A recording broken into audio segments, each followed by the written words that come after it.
Engineering, Magic, and Kitsune, Chapter 26, Silent Steps in the Night. Tracking them back to their residence was, honestly, embarrassingly easy.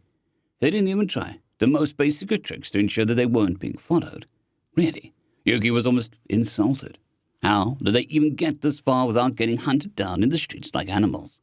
Were they truly that secure against reprisal? She knew this place was weak, but if the people were determined, that undead monstrosity of theirs wouldn't be a proper shield.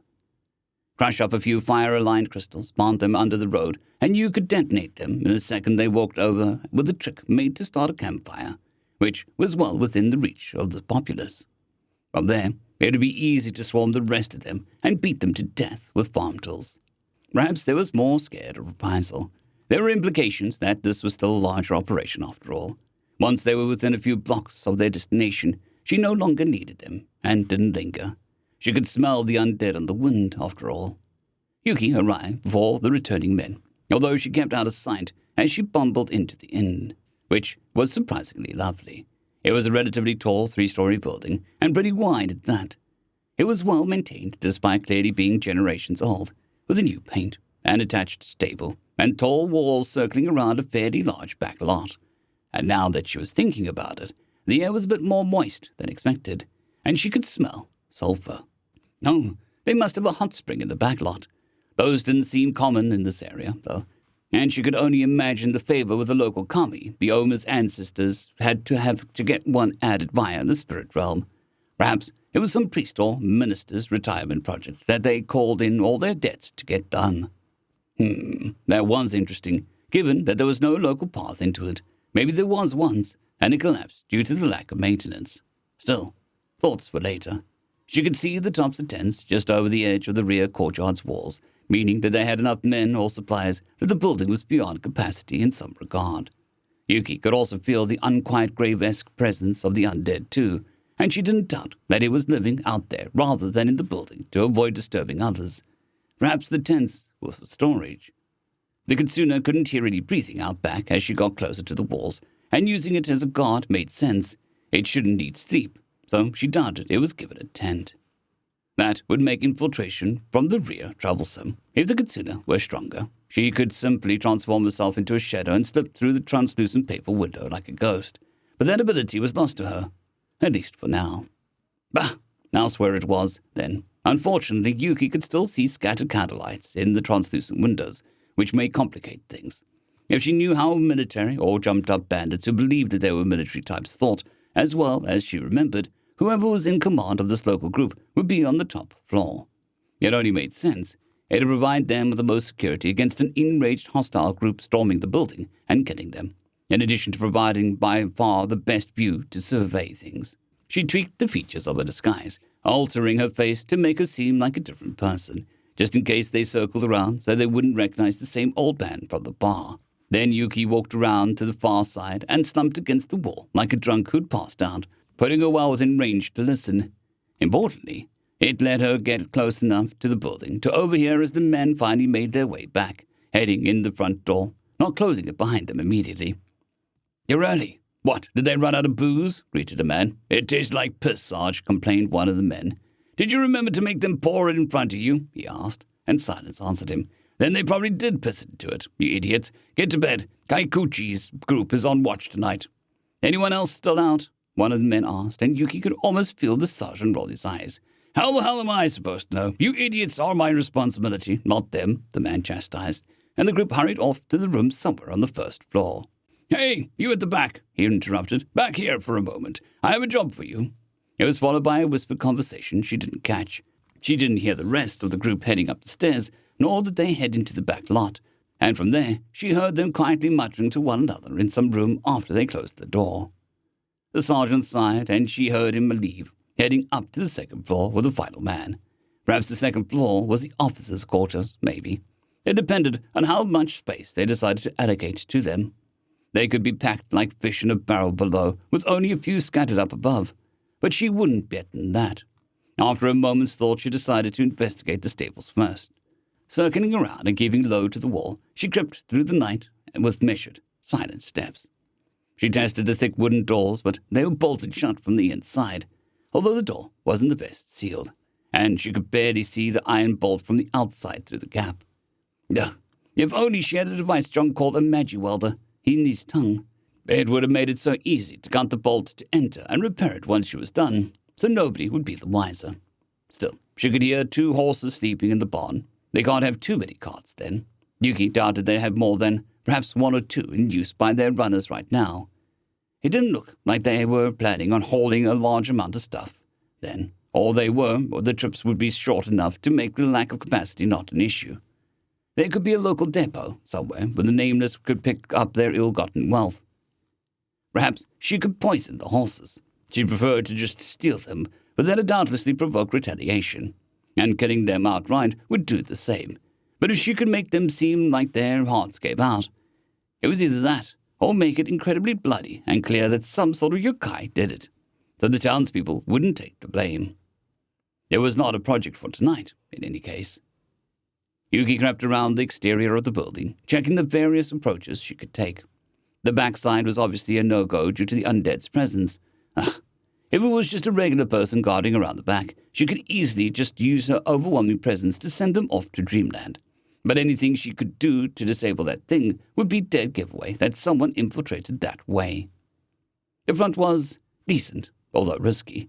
While nobody was too pleased with the presence of the tax collectors, she knew from experience that some people didn't know better and would act against their own interests for maybe being shown a whisper of momentary mercy. It's a shame that mortal lives tend to be so short without intervention. Maybe the world would be a better place if more people learned that appeasement never worked. To the left side was decent. There weren't any particularly egregious sightlines, even if the building beside it was weirdly far away, giving less cover. There was, however, a cracked open window on the second floor with no lights, although Yuki could hear snoring from it. The right side was familiar, albeit with the building far closer. No open window, though. The sound of the conversation, followed by the door opening up front, caught her ear, and she pulled back into the shadowed crevice. "Why do we have to be the ones on tonight?" complained one voice, followed by a sigh from the second. "You know why," hissed the second. "No, I don't," insisted the first. "We're here for the 3rd night in a row because your dipshit brother couldn't wait until we went to a town with a brothel, fell for the most obvious trap in the world, and got jumped in an alley," growled out the second.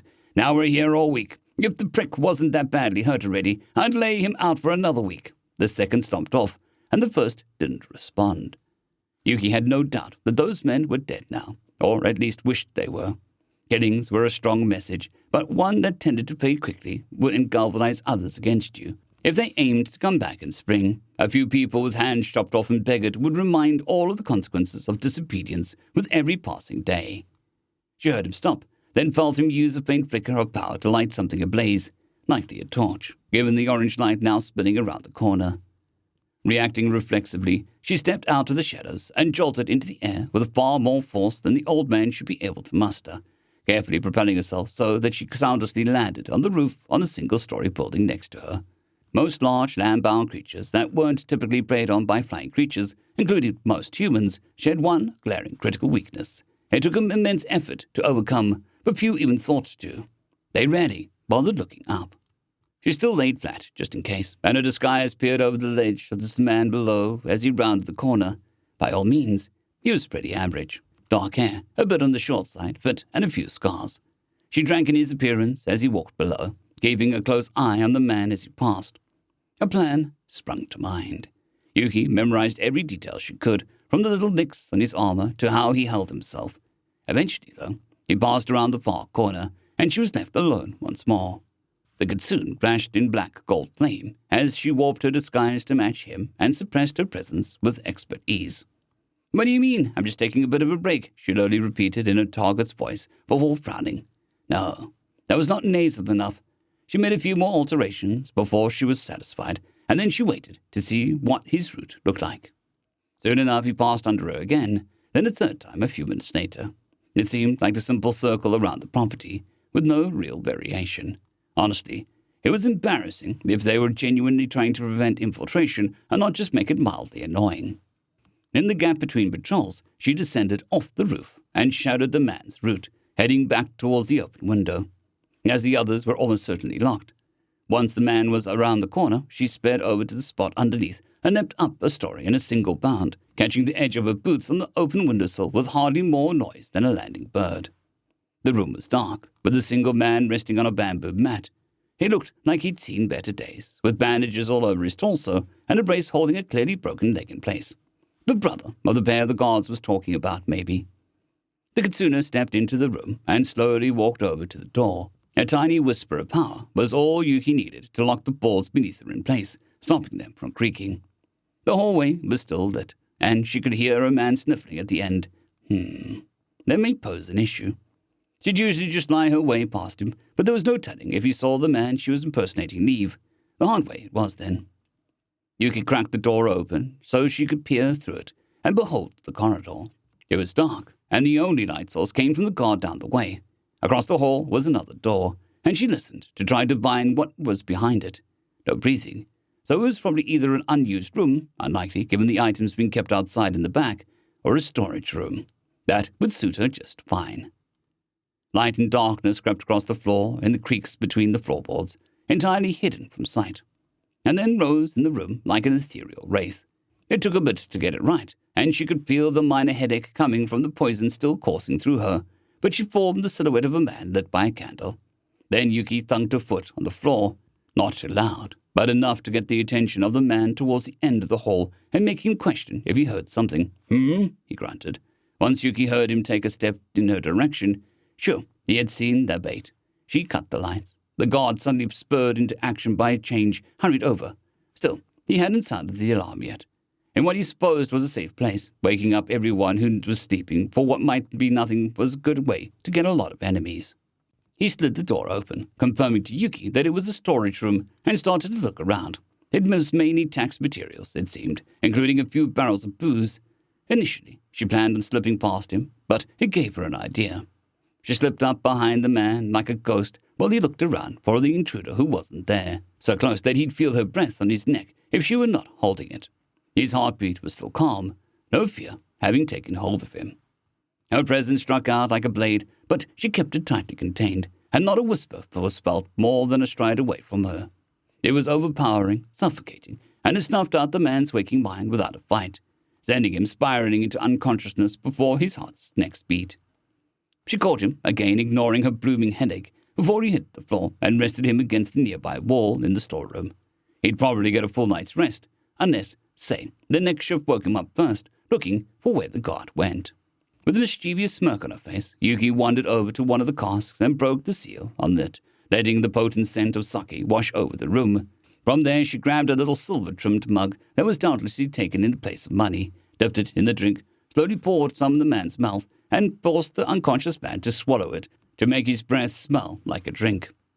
From there, she took another mug of booze before spilling it all over the floor next to the man. He could attempt to explain that one when he was woken up, but the Kitsune wagered he would not have much luck. She moved on, straining the ears of her disguise to hear any movement from the rooms, but there was little. Carefully avoiding every lit room, she made her way towards the central room, thankful that her dark vision was not weakened along with her powers. Hearing the coast was clear, she crept up the central ladder. It was quiet up here, too. Light crept around the edges of the corner, and she heard a man sigh, although he didn't move. Another guard, then, and it sounded like he was the only one on the floor, so he must be guarding something important. Something was familiar about him, just on the tip of her tongue. Even with her senses dampened, she could tell the scent was familiar, but who? Kaito! That was the man's name. He was the one who was out drinking and who had caught John's mastery over heat during the first confrontation. Presumably, he was given the night off to drink, so for him to be guarding now. He must have been one of the sergeant called out earlier for extra work. Either he made someone mad, which seemed unlikely given how he was now addressed by name earlier, or they were understaffed. Either way, a plan bloomed in her mind, and a devious smirk crossed her face. Yuki walked towards the man's guard post, making less effort to disguise her approach. She heard him shift, hearing the bolts squeak under her boots. "Kaito!" she lowly greeted, just loud enough for him to hear as she crossed around the corner into his field of vision. The skinny man stood stock still beside the door to a corner room, hand on his blade sheath. Once he recognized his ally, he visibly deflated. "Gato, what the hell are you doing here? You nearly scared me to death. I know the boss is out, but One of his sergeants will skin you if they see that you're out here rather than patrolling, he whispered back, looking over his shoulder, as if someone might pop out from the door he stood beside. Pointlessly, Yuki could tell, given there was nobody behind it. He was observant, and depriving them of an asset like that could only do her and John good.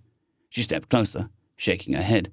"The Sarge asked me to run a message to you," she lied, fumbling for something in her pockets as she walked closer.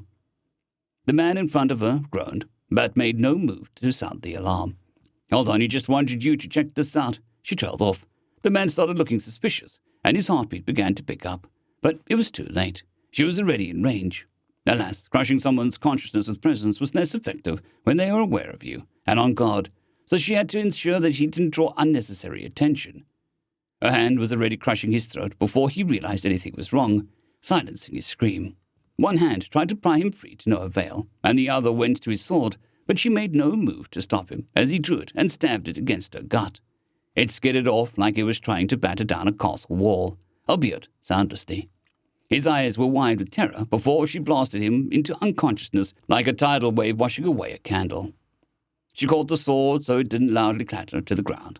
Well, she was tempted to tear the man's soul out for what little scraps of power it would provide. Yuki had a better idea. Heading into the room, she examined what she was working with.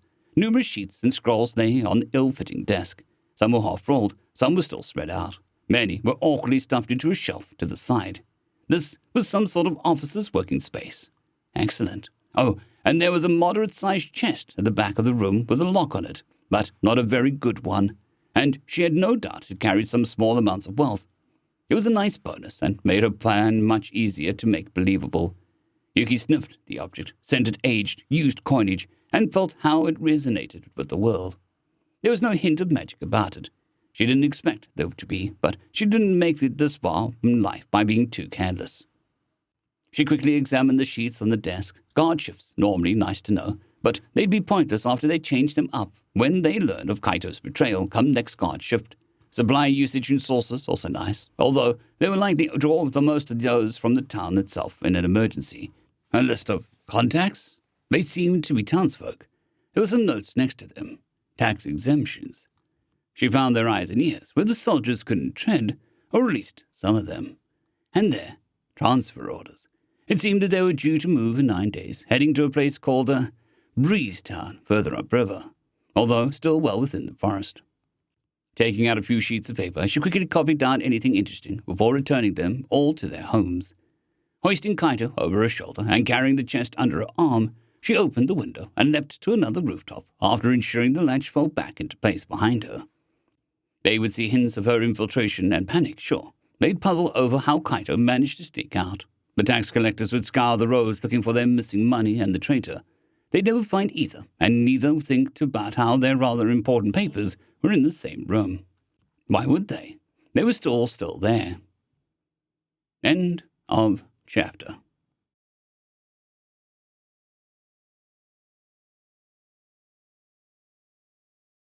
I'd quickly like to thank our Tier 5 channel members, Casper Arnholt, John Creighton, Manatharia, 050, Dragzoon WRE, and Elijah Silvercross. Thank you very much.